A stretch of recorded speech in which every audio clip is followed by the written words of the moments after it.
Thôi, cúi xuống, hai tay chống đầu gối, xe khớp gối. Chuông quay vào trong.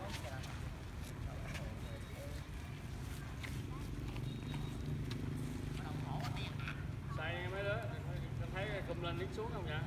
Xoay vòng tròn á.